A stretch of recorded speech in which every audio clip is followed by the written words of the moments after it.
Good afternoon po, Yusek. Doon po sa pag-ban ng e-bikes and e-trikes, although nagbigay na po ng order ang Pangulo sa LTO na ipagpaliban po ito dahil dapat ngayong araw, December 1, ang simula po nung huli nung mga magpa-apply sa mga major roads. Ano po.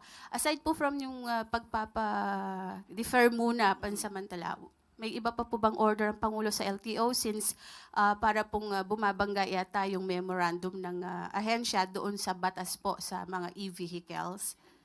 Kailangan po bang pahirapan yung ating mga kababayang mahihirap na gumagamit po nitong mga e-trikes and e-bikes dahil mas mura at nakakatulong din po sa kalikasan?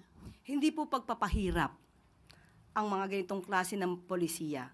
Ito po ay para sa kasiguruhan ng safety ng gumagamit ng e-bikes, safety sa mga kababayan natin, at tandaan po natin, motorized vehicle po ito. At may batas din po tayo na dapat sinusunod.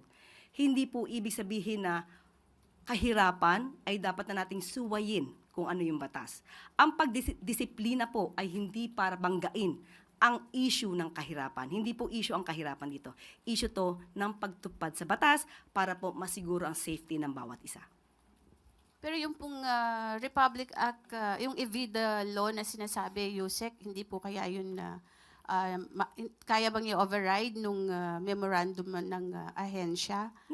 National highway lang po naman ipinagbabawal ang mga e-bikes. Hindi naman po sa mga secondary roads. Sana po maintindihan po kung bakit merong ganitong klaseng polisiya. Ito po, again, ay para sa safety ng ating mga kababayan.